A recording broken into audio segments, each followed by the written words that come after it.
a number of developments in relation to the conflict between Israel and Iran. The Australian Government has directed the departure of all Australian officials and dependents, and we have suspended our operations in Tehran. This is not a decision taken lightly. It is a decision based on the deteriorating security environment in Iran. It's a decision I directed after consultation with the Prime Minister and the Deputy Prime Minister. Everyone knows Australian diplomats care deeply about their work, and no one wishes to have that work disrupted. But the government has a responsibility to ensure the safety of our staff. And we do ask people to be in harm's way, and we have to consider their safety very carefully. More generally, we have a very volatile security situation in Iran. And I'm sure people don't know that we don't have to cast our minds back too far in history to understand the risks to foreign officials in Iran in times of unrest. Australia's ambassador to Iran will remain in the region to support the Australian government's response to this crisis. I can also indicate the Department of Foreign Affairs and Trade is deploying consular staff to Azerbaijan, including its border crossing, to support Australians departing Iran. This security environment and its deterioration has led to the government updating its travel advice yesterday and again last night. I say we urge Australians who are able to leave Iran to do so now if it is safe. Those who are unable to do so or who do not wish to leave are advised to shelter in place. We are continuing planning to support Australians seeking to depart Iran, and we may remain in close contact with partner countries. Unfortunately, at this stage, our ability to provide consular services is extremely limited due to the situation on the ground. The airspace remains closed.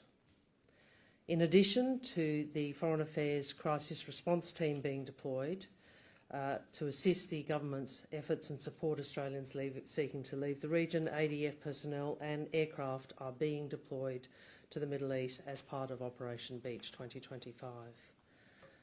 Again, I emphasise the airspace remains closed, and we are doing this as part of preparing contingency plans post the airspace becoming open. I also emphasise that we are sending defence assets to help Australians. They are not there for combat. I can also indicate overnight I spoke with my American counterpart, Secretary Marco Rubio. We had a good discussion. We had a good discussion about the way through this conflict and a good discussion about issues in the Australia-US relationship and our bilateral cooperation. I emphasise there is an opportunity. Given what President Trump has said, there is an opportunity over the next 2 weeks for de-escalation, dialogue and diplomacy. That is what we want to see, and that is what the world wants to see. Iran must come to the table and it must stop any nuclear weapons program. I'm happy to take questions. What contingency plans has the government... Actually, I'll go to you first, thank you.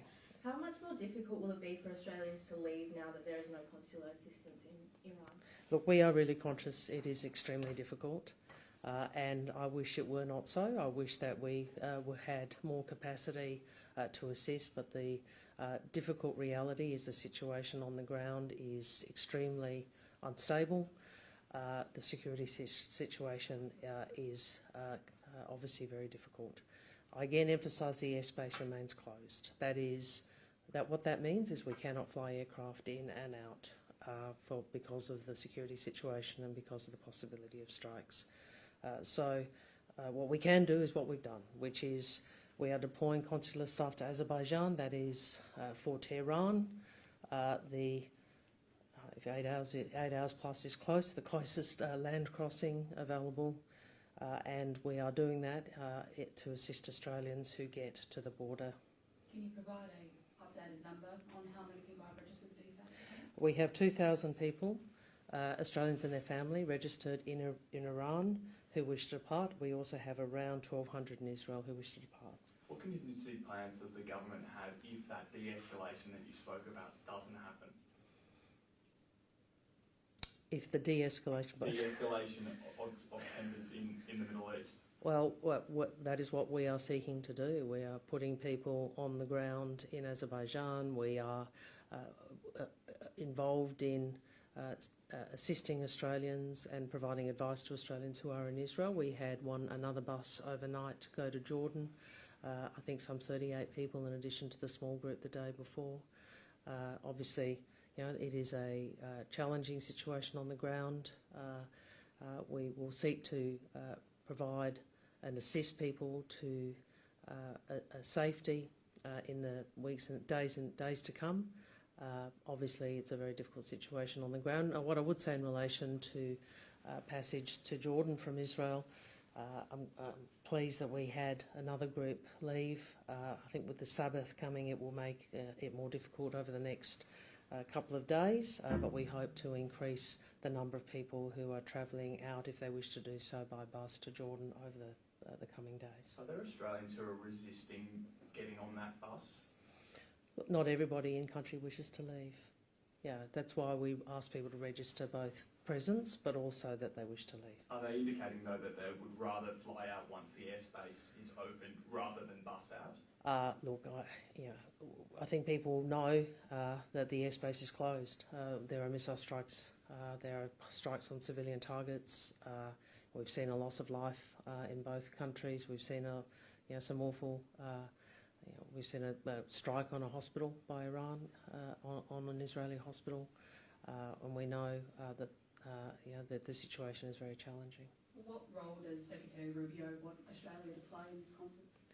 Look, we're not a central player, and as I said in the outset, our deployment is obviously to assist Australians and not for combat purposes. It's as part of contingency arrangements being put in place. Donald Trump says that he'll make a decision on strikes against Iran the next 2 weeks. If he does, could Australia then become involved in the military? As I've said previously, we're not a central player, and the deployment is for supporting people, not for combat purposes, yes. Can you confirm whether you spoke with Secretary Rubio about the AUKUS agreement? Yes, obviously that... Sorry. Yes, obviously that is one of the issues we talked about. We talked about the Indo-Pacific and the importance of our partnership to stability, peace and prosperity in the Indo-Pacific. I've outlined, as you would expect, the benefits to all countries, all 3 countries of the AUKUS agreement, an agreement which I think is so important for strategic balance in the region. That means protecting peace, preventing conflict, and assuring prosperity and security for all countries, and AUKUS is a contribution to that. I've also outlined, just as the Prime Minister has, the near-term benefits to the United States, including additional maintenance days and more days in the water for more submarines. Did Secretary Rubio request...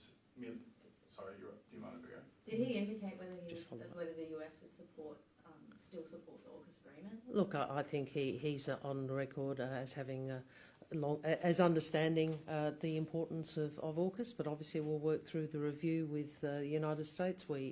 It's unsurprising that they would engage in a review just as the United Kingdom has. Did Secretary Rubio request military action from Australia if the US decides to proceed down that path? No such request was made. Does the government intend to continue those diplomatic relations with Iran, and how do you continue those relations when the embassy's closed? Yeah, it is more challenging. We've had a diplomatic relationship with Iran, I think, since about 1968 from memory.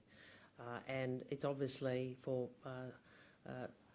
much of that time, or some of that time, being with a regime that we have very different views about and with. But we have always believed that you don't just have diplomatic relationships with people with whom you agree, because you have to have the capacity for dialogue, and that is important. And you see it at this time. It is important that we have dialogue and diplomacy. Obviously, it does create logistical problems or challenges, because we won't have, at this stage, don't have an embassy operating, and we'll see in the future if we're able to reopen. I hope we are able to. You mentioned that there's ADF personnel in Azerbaijan. Whereabouts? No, that is DFAT personnel. Yeah. Whereabouts are they in Azerbaijan? Well, we're seeking to. We are in the process of getting a crisis response team into Azerbaijan, and the purpose is to assist any Australians who get to that border. That is the border crossing that is the most likely for exit from Tehran. What concerns does the government have that the US may drop a bunker-busting bomb in Iran? Well, I'm not going. These are matters that the US will make decisions about. I can only articulate what Australia's position has been.